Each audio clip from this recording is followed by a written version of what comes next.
Picture this. You pull out a map, point to a massive, vibrant blue sea right in the middle of Central Asia, a body of water literally the size of an entire American state.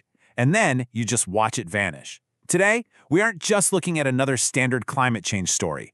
We are diving into the calculated, intentional murder of a sea. And the fallout? It is actively pushing a whole region toward war as we speak. Welcome to This Explainer. Let's dive right into the most drastic, mind-blowing engineered map change in recent history. To really wrap our heads around the sheer scale of this catastrophe, we've got to look at the staggering number, 95%. That is how much of the Aral Sea's original water volume has simply evaporated into thin air since the 1960s. Poof, gone. For thousands of years, the Aral Sea held its ground as the fourth largest lake on Earth. Again, roughly the size of West Virginia. But look at it today. What little remains is less than 10% of its original size. It's honestly hard to fathom, right? A massive geographic feature was basically assassinated, setting off a chain reaction that is completely tearing Central Asia apart today. Part 1. A Thirst for White Gold. So, how do you even kill a sea? Well, it all started with a Soviet obsession with what they called white gold, which is really just a flashy term for cotton. It's like a train wreck playing out over decades. In the 1930s, Stalin rolled out his great transformation of nature, basically deciding to forcefully reshape geography to fit agriculture. Fast forward to the 60s, and Khrushchev is building these massive canals to grow cotton right in the middle of a desert. But the real nail in the coffin? That was the 70s. Following the Yom Kippur War, Egypt flipped sides in the Cold War and abruptly cut off their massive cotton exports to the USSR. In a total panic, the Soviets doubled down on their own desert cotton and sealed the Aral Sea's fate for good. Now, because this sea sat in a super dry desert environment, it relied on a really delicate balance. A massive 80% of the Aral Sea's water came from just two rivers, the Amu Darya and the Sur Darya. So by aggressively tapping these mighty rivers to water new cotton plantations in the dusty steppes of Uzbekistan and Turkmenistan, the Soviets were literally starving the sea of its lifeblood. And it gets worse, because the engineering was just shockingly bad. Take the Karakum Canal, for example. It carried water across the scorching desert, but anywhere from 30 to 75% of that water was completely wasted, just lost to omnipresent leaks and evaporation. It was like pouring water into a colander. And because it was so wildly inefficient, local authorities had to siphon even more water out of the rivers just to force enough pressure through those leaking canals. Part 2. The Vicious Cycle. All right, so the rivers are being sucked dry. Let's break down exactly how this triggered an unstoppable death spiral for the lake itself. It's a classic, terrifying feedback loop.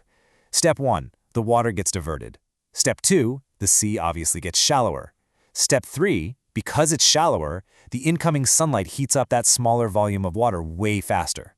And step 4, that hotter water evaporates even quicker. So the more water the lake lost, the faster the remaining water just boiled off into the desert sky.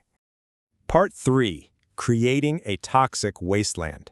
When that water vanished, it didn't just leave behind some dry dirt. It birthed a horrific tragedy, turning a thriving ecosystem into the brand new Aralkum Desert. The fallout was immediate. The remaining puddles turned incredibly toxic, over 10 times saltier than the ocean. Plus, the sea used to act like a natural air conditioner. Without it, summer temperatures spiked by 2 to 4 degrees Celsius. Economically, a booming fishing industry that used to supply a sixth of the Soviet Union's fish completely died out, taking 40,000 jobs right along with it. And perhaps the scariest part? The exposed seabed created these massive, salty, toxic dust storms, some up to 300 kilometers wide. The human toll from those dust storms is just gut-wrenching. Because those salty winds were destroying nearby cotton crops, desperate farmers started dumping up to 4 times the safe international limit of pesticides and fertilizers into the soil. All those chemicals washed back into the shrinking sea, dried up, and are now literally blowing across the globe. They've actually found these exact toxins in the blood of penguins down in Antarctica. But locally, it is an absolute nightmare. Child mortality in this area is the highest outside of sub-Saharan Africa, and infant abnormalities are 5 times higher than in Europe. Part 4. The Bioweapon Island Twist. Now, if a toxic, salty, apocalyptic wasteland wasn't bad enough, there is an insanely dark twist hiding right in the middle of this shrinking sea. Have you ever heard of Vozrozhenia Island? Back when it was surrounded by miles of deep water in the middle of nowhere, the Soviets used this isolated island as a top-secret biological weapons lab. I mean, we're talking tests for terrifying pathogens like bubonic plague, anthrax, and weaponized smallpox. Well, the danger skyrocketed when the water vanished. By 2001, the shrinking sea levels turned this remote island into a peninsula, hooking it right up to the mainland.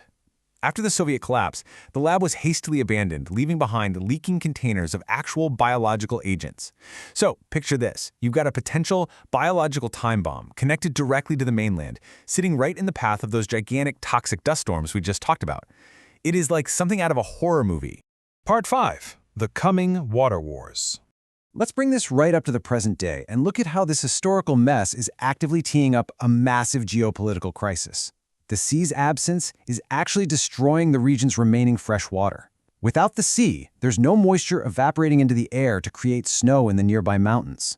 And worse, those salty dust storms are blowing straight up into the mountains, coating the glaciers in a dark, salty layer that just soaks up the sun. Because of this, those glaciers are currently melting 12 times faster than they were before the 1960s. As those mountain glaciers vanish, the water in those two main rivers vanishes too, creating a devastating zero-sum game. On one side, you have upstream nations like Kyrgyzstan and Tajikistan who completely rely on that steep river flow for over 90% of their hydroelectricity. They literally have to hoard the shrinking water behind dams just to keep their lights on.